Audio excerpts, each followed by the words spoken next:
Hallelujah. मुझे वक्त का बहुत एहसास है क्योंकि आपका वक्त बहुत कीमती है और मैं असल में उतर के यहाँ आ भी इसलिए गया था कि अभी ये 10 मिनट और ले जाते और अगर ये मुझे माइक ना देते तो मैंने माइक ले लेना था और अगर ये पादरी साहब को ना बुलाते दुआ के लिए तो मैंने दुआ करवानी ही थी।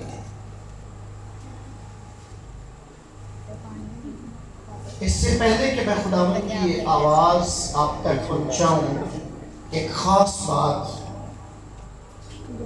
जो मैं आपको बताना चाहता हूँ। मेरी आवाज़ अगर आप सुन रहे हैं तो प्राय मेहरबानी, अगर आप अपने घर में भी हैं तो आप मतवज्जा हों, अगर आप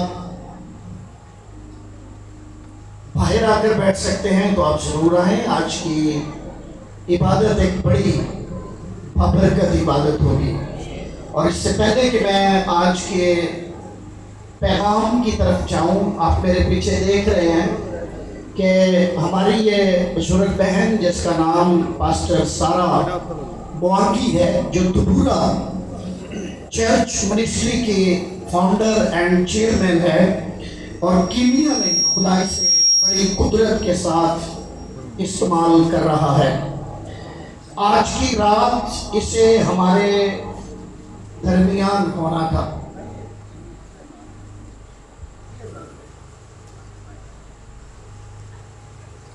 और हुआ यूं है कि चंद दिन पहले जब वो अपनी तैयारियां मुकम्मल कर चुकी थी, उन्होंने मुझे अपनी टिकट भी सेंड की, लेकिन हुआ ये कि उनके साथ एक हादसा पेश आया जिसमें उनको चोट लग गई और उस चोट की वजह से डॉक्टर ने उनको ट्रैवलिंग के लिए सख्ती से मना किया क्योंकि ये एक लंबा सफ़र था।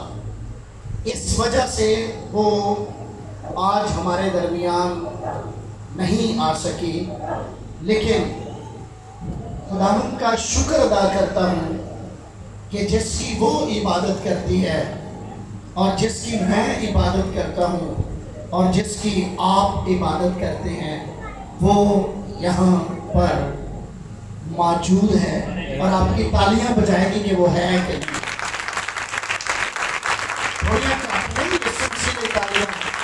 मेरा तो गला खराब है तो अपना तालियां तो जोरदार हो। हालेलुया,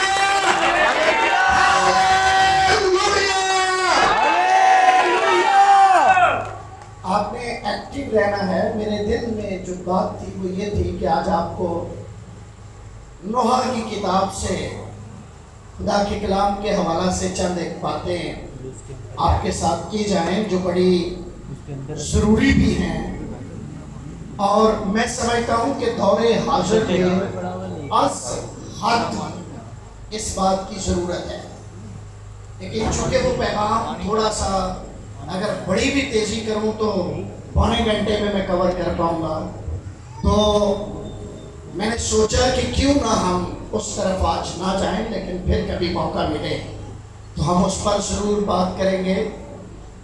जिस बात का मैं करना चाहता हूँ, जो खुदा ने मेरे दिल में डाली थी, वो मैं आप तक पहुँचा ज़रूर देता हूँ ताकि आप उस पर गौर करते रहें।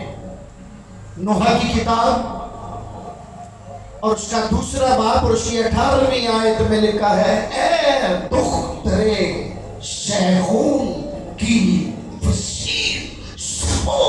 रोज आंसू नहर की तरह जारी रहे और तू बिल्कुल आराम न कर और तेरी आंख की पुतली आराम न करे। उठ, रात के पहरों में अपने बच्चों की खातर जो सब कुछों में भूख से बेहोश पड़े हैं, क्या कारण? दस्ते दुआ बुलंद कर। आपको मैंने ये आयत पढ़कर जुबानी बता दी है, लेकिन आपने इस आयत पर गौर करते रहना है। हमारे जवानी के फर्जंद कहाँ हैं? जरूर सोचिएगा। और आज हम बात करेंगे ईमान लाने वालों के दरमियान खुदा की कुदरत मौजज़ात के वसीला से, निशानात के वसीला से और अजायब के वसीला से ज़रूर ज़ाहिर होती है। ये बैग इतना नहीं आना चाहिए, बिल्कुल बंद भी नहीं करते। सो आइए मेरे साथ कलाम मुकद्दस में से देखिए, मुकद्दस मरकस की मार्फत अंजीली बयान और उसका 16वां बाब और उसकी 17वीं और 18वीं आयत हम पढ़ेंगे और इसी को बेस बनाकर हम आगे थोड़ी देर तक कलाम मुकद्दस पर गौर करेंगे। खुदा के कलाम में जो लिखा है, ये खुदावन यीशु मसीह के फरमान हैं, उसके मुंह से निकले हुए लफ्ज हैं।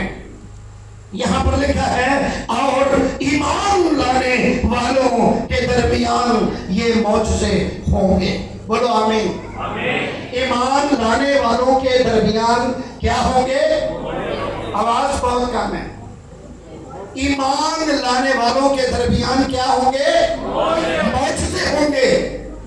और लिखा है, वो मेरे नाम से बदरूहों को निकालेंगे और नई नई जुबानें बोलेंगे, सांपों को उठा लेंगे और अगर कोई हलाल करने वाली चीज पिएंगे तो उन्हें कुछ जरर न पहुंचेगा। फिर आगे लिखा है, वो बीमारों पर हाथ रखेंगे तो वो अच्छे हो जाएंगे। मिलकर कहिए आमीन। आमीन। एक छोटा सा सवाल है कि ये किसके लिए लिखा हुआ है? मुबश्शिरान के लिए, पासवानों के लिए, लीडर्स के लिए, या ईमान लाने वालों के लिए? बोलो जरा, जोर से बोलो जरा। ईमान लाने वालों के दरमियान कल भी खुदा की कुदरत जाहिर होती थी, आज भी होती है, और जब तक वो आ नहीं जाता ये होती रहेगी। आमीन। जोर से कह सकते हैं हालेलुया। कुछ अरसे पहले की बात है कि हमारे चर्च में एक बहन आई जिसके हस्बैंड का नाम पतरस था, और जब वो हमारे चर्च में आई तो हमारी उस दिन शिफाया इबादत थी और हम इबादत कर रहे हैं, और खुदा के रूहुल कुदस ने मुझे कहा कि ये जो सामने बहन खड़ी है, जो हाथ उठाकर दुआ कर रही है, इसके रसौली है, और वो रसौली आपने जब दुआ की है तो वो चली गई है। मैंने इस बात को सुनी अनसुनी की, लेकिन फिर मुझे खुदा ने कहा कि मैंने इसे शिफा दी है। फिर मुझे आवाज आई, मैंने इसे छू लिया है, और मैंने डरते डरते उसे बुलाया और मैंने कहा, बाजी खुदा ने आपको शिफा दे दी है। तो वो चौंक गई, कह रही अच्छा। तो हमारे चर्च में पीछे एक जगह है जो स्टोर टाइप की है, मैंने कहा आप वहां जाएं और जाकर चेक करें। और जब उस बहन ने चेक किया तो कहती है, मेरे इतनी बड़ी रसौली थी कि जब मैं ऐसे पकड़ती थी तो वो मेरे हाथ में ऐसे आती थी, और अब तो नहीं है। अब नहीं है। मैंने कहा फिर चेक करें, और वो रसौली उसी घड़ी उसके बदन से रिमूव हो गई। वो कोई 1.5-2 किलो की रसौली कैसे चली गई?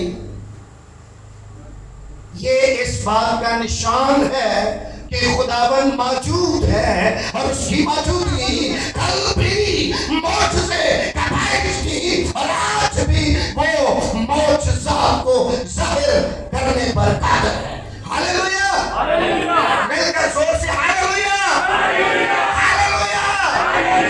मेरी बहनों और भाइयों, हमने कलामे मुकद्दस में से यीशु मसीह के लबे मुबारक से निकलने वाले लफ्जों को यूं सुना है कि ईमान लाने वालों के दरमियान क्या होंगे? जोर से बोले, क्या होंगे? क्या होंगे? एक और खुदा का बंदा जिसका नाम सोहेल है, 3 लोग, चूंकि हमारा चर्च ऊपर सीढ़ियों वाला है, 3 लोग उसे उठाकर ऊपर लेकर आए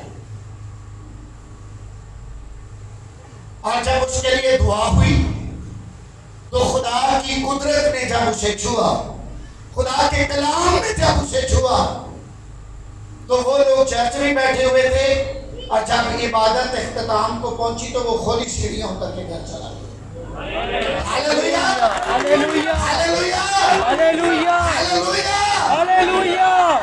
आप मुझे बताएं कि क्या आज भी ये मुमकिन है? आवाज से नहीं आई। आपको तो हाथ लहरा कर कहना चाहिए था कि वो आज कल बल्कि अब तक है और वो ऐसा करने की कुदरत रखता है और वो आज भी ऐसा करेगा। मुझे नहीं पता कि आपका इत्तेकाद क्या कह रहा है, लेकिन मेरा ईमान ये कह रहा है कि आज भी आप खुदा की कुदरत के काम को यहाँ पर देखेंगे। और उसकी वजह क्या है? क्योंकि हम सब के सब यहाँ कौन है? जोर से बोले, कौन है? ईमान लाने वाले हैं। हम यीशु पर ईमान लाए हैं और जो यीशु पर ईमान लाता है उसकी जिंदगी में मौजज़ा कायम हो जाता है। Hallelujah, hallelujah, hallelujah. कई सालों से हम दुआ कर रहे थे। हमारे चर्च में बहुत सारी बहनें थी जो बेऔलाद थी। 12 साल से एक बेटी बेऔलाद थी। हम दुआ कर रहे थे लेकिन कुछ नहीं हो रहा था। एक बेटी 14 साल से बेऔलाद थी, दुआ कर रहे थे, कोई जवाब नहीं आ रहा। लेकिन इस साल हमने ईमान से दुआ करके कहा कि खुदा ने हमारी सुन ली है और हमने शुक्रगुजारी की और हमने कबूल किया। तो जो 14 साल से बेऔलाद थी, खुदा ने उसे भी उम्मीद लगाई और जो 12 साल से नाउमीदी की हालत में जी रही थी, इस साल खुदा ने उसे खूबसूरत बेटा दिया। क्यों दिया? क्योंकि उसका कलाम, जोर से बोलो, सच्चा है। जोरदार तालियां बजाएं उसके लिए, उसके कलाम के लिए। हालेलुया। जरा हाथ लहरा कर बताइए कि आज कितने लोग महसूस करते हैं कि आज उनकी जिंदगी में खुदा की कुदरत जाहिर होगी। प्रेज़ द लॉर्ड, खुदावंद जरूर ऐसा करेगा। और ये कैसे होगा? मैं सिर्फ 2 या 3 हवाले शॉर्टकट में मैंने पढ़ने हैं। जब हम मरकज की अंजील को देखते हैं तो यहाँ पर एक ऐसे आदमी का जिक्र है जिसके बच्चे में गूंगी बदरू थी और वो शागिर्दों के पास लेकर आया। और बाइबल मुकद्दस ये कहती है नामे बाप के अंदर कि शागिर्द उसे जगह ना कर सके। और बिलाकर जब उसे इल्म हुआ कि यहाँ आज खुदावंद आया है तो वो उसे यीशु के पास लेकर आए। लेकिन लेकर आते ही पहले उसने क्या किया? पहले कहा कि मैं तेरे शागिर्दों के पास लाया हूं, पर वो उसे चंगा नहीं कर सके। फिर क्या कहा? अगर तू कर सकता है तो कर। लफ्ज क्या है? जरा जोर से बोलिएगा, जोर से बोले जरा, पीछे से आवाज आनी चाहिए। अगर तू कर सकता है, अगर तू, मुझे बताइए ईमानदारों, खुदावंद क्या नहीं कर सकता? अरे उसने अब्राहम से कहा कि मौसम बहार में तेरे बेटा होगा। और सारा जो कि दरवाजे से झांक रही थी वो देख सुनकर हंसने लगी। और उसने कहा कि तू क्यों हंसी है? तो उसने कहा मैं तो नहीं हंसी।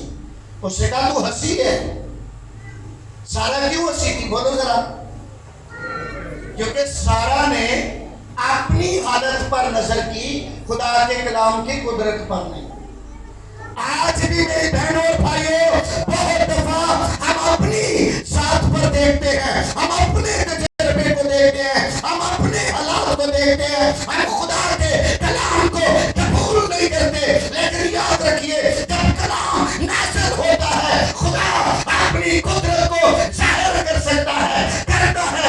लिखा है सारा से खुदा ने कहा, ये खुदा के लिए हल्की सी बात है। जोरदार तालियां बजाएं। ये खुदा के लिए क्या है? तालियां भी हल्कियां ने, ये गल भी खुदा ने हल्की। तुसी सियाने हो, तुसा साब ला लिया है कि खुदा ने ये गल की है, हल्की है, तो फिर तालियां भी हल्कियां बजानियां चाहिए ने। अरे ये कह रहा है, अगर तू कर सकता है तो कर। सारा को खुदा कह रहा है कि ये हल्की सी बात है, और इसे यीशु ने कहा कर सकता नहीं। लफ्ज है यहां पर, मैं 23वीं आयत पढ़ रहा हूं। 9वें बाब की यीशु ने उससे कहा, अगर तू कर सकता है जो अतकाद रखता है, बोलो जरा, जो उसके लिए, जोर से बोलो, उसके लिए आवाज सही पूरी आनी चाहिए। उसके लिए मिलकर कहें, सबको छोड़ सकता है। जोर से कहें, उसके लिए सबको छोड़ सकता है। और कहिए कि मैं इत्तेकाद रखता हूँ, इसलिए मेरे लिए। आवाज ही नहीं, बस मेरा कुछ खुआया पियाया करो, तो आवाज भी आएगी। चूंकि मैं इत्तेकाद रखता हूँ कि यीशु मसीह खुदावन है, इसलिए सब कुछ आज हो सकता है, हो सकता है।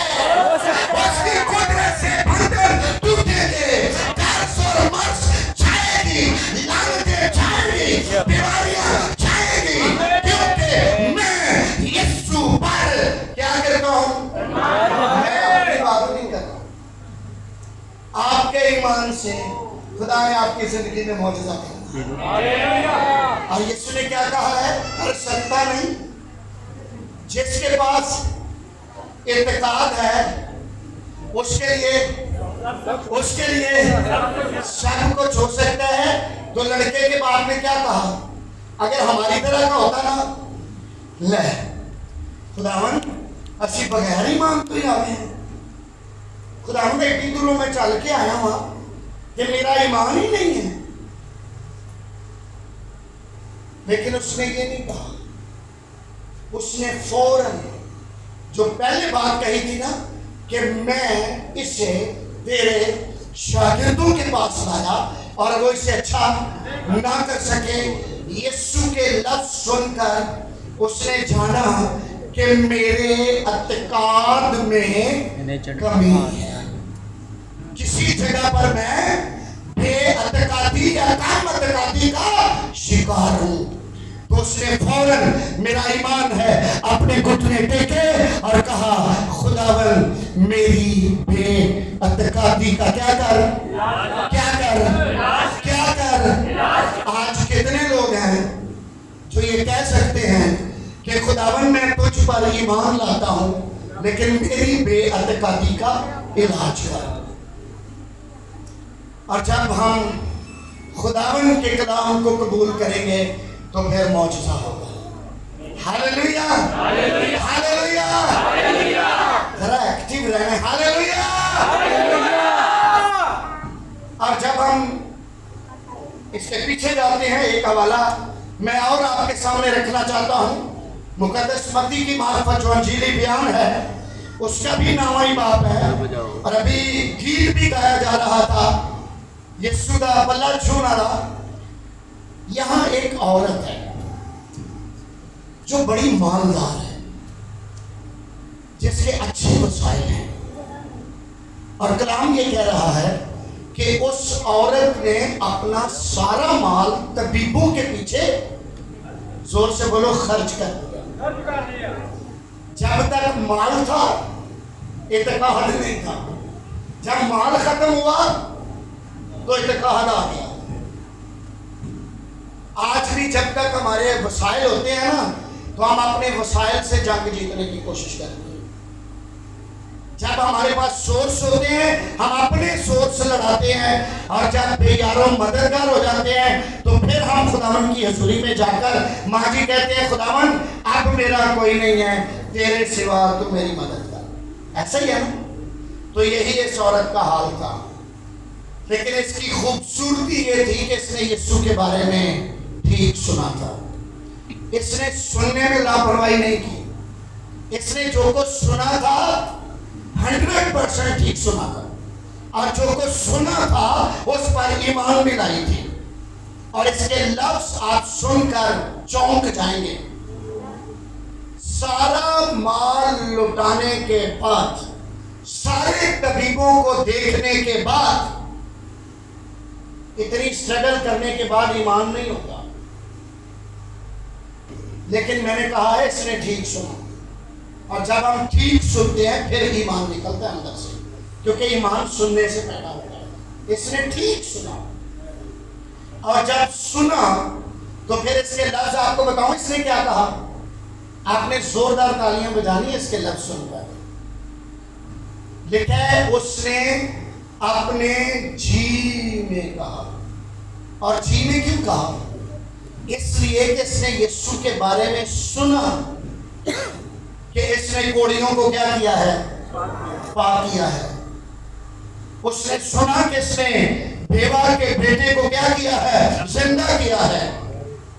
शायद उसने ये सुना कि इसने मुर्दा लाजर को 4 दिन के बाद कब्र से कफन समेत बाहर आवाज देकर बुला लिया। अब वो अपनी तकलीफ को देख रही है और यीशु की कुदरत को देख रही है, और उसने अपना दुख एक पलड़े में रखा और यीशु की कुदरत एक पलड़े में रखी।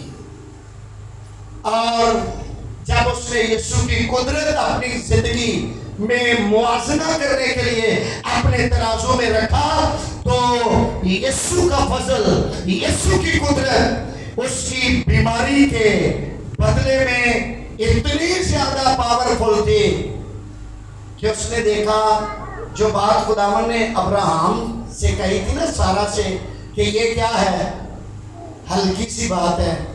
तो उसने कहा अच्छा ऐसी कुदरत। फिर उसने कहा, अपने जी में कहा, इकरार भी नहीं किया। आज कितने लोग इकरार करेंगे और कुछ जी में ही कहेंगे, और मौजूदा सबके लिए होगा। और उसने अपने जी में कहा क्या? अगर मैं उसकी पोशाक का किनारा ही छू लूंगी तो क्या हो जाऊंगी? क्या हो जाऊंगी? जोर से बोले, क्या हो जाऊंगी? अच्छी हो जाऊंगी। आप एक दफा जरा मुआज़ना करें, उसके लफ्जों को देखें। ज़काई सेहतमंद, दौलतमंद और फिट शख्स है, क्योंकि अमीर आदमी था, लेकिन यीशु मसीह को देखने के लिए, यीशु के करीब जाना उसके लिए मुमकिन था नहीं। यही तो वजह है कि वो गुलर के दरख्त पर चढ़ गया। एक तरफ ज़काई को रखे और दूसरी तरफ इस औरत को रखे जिसे 12 बरस से खून जारी है, और खून बहने के सबब से मेरा ख्याल है कि ये अगर करवट भी लेती होगी ना, तो हाय के बगैर अपनी करवट भी नहीं ले सकती। आपका क्या ख्याल है? बोलो जरा। ऐसा ही है ना? लेकिन ये क्या कह रही है? मैं उसकी पोशाक का किनारा छू लूंगी तो क्या हो जाऊंगी? और इसकी हालत क्या है? खड़ी होकर लड़खड़ा रही है। लेकिन चूंकि खुदा का बेटा यीशु मसीह जो इंसान की निजात के लिए आया है, वो ख्यालों को, सोचों को जानता, पहचानता है। और मैं ये कहता हूं कि जब इसने ये लफ्ज कहे ना, तो इसकी सोच में खुदावन यीशु मसीह का रसाई, और इसकी सोच से खुदावन यीशु मसीह में से कुव्वत निकली, और वो कुव्वत इसमें आ गई, और ये कुव्वत उसे खींच कर भीड़ में से, उस रश में से उसे चीरती हुई यीशु के पास लेकर आ गई। और जब उसने जाकर उसकी पोशाक को अभी छुई है, तो वो चली। Hallelujah, hallelujah, hallelujah. क्या हो गई है? जोर से बोले, क्या हो गई है? जोर से तालियां बजाएं उसके चंगे होने के लिए, जोर से तालियां बजाएं। मेरी बहनों और मेरे भाइयों, आपका मसला कितना बड़ा है, आपका दुख कितना बड़ा है, आपके मसाइल कितने बड़े हैं, आप घबराइए ना।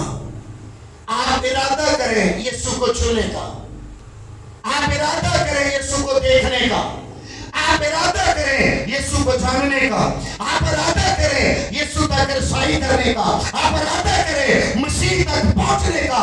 खुदावंद राहों को खुद हमवार करेगा। और जो कुछ आप जी में सोच रहे हैं, अगले थोड़े वक्त में खुदा आपकी जिंदगी में उसे करना शुरू कर देगा। Hallelujah, hallelujah. जोर से हालेलुया कह सकते हैं हम? हाथ उठाकर, दोनों हाथ उठाकर हालेलुया, मिलकर जरा एक आवाज में दोनों उठे हुए हाथों के साथ हालेलुया, हालेलुया। कितनों का ईमान है कि खुदावंद आज ये कर सकता है? आइए अपनी जगह पर खड़े हो जाइए। आइए मेरी बहन और मेरे भाई, अपनी जगह पर खड़े हो जाइए और एक्टिव हो जाइए उसके मौजूदे को लेने के लिए, उसकी शिफा को लेने के लिए, उसकी कुव्वत को लेने के लिए। आइए तैयार हो जाइए और कहिए कि खुदावंद तो मेरे लिए कर सकता है। मेरी बहन और मेरे भाई, शायद मैं आपके दुख से वाकिफ नहीं, मैं आपकी तकलीफ से वाकिफ नहीं, मैं आपकी हालत से वाकिफ नहीं, लेकिन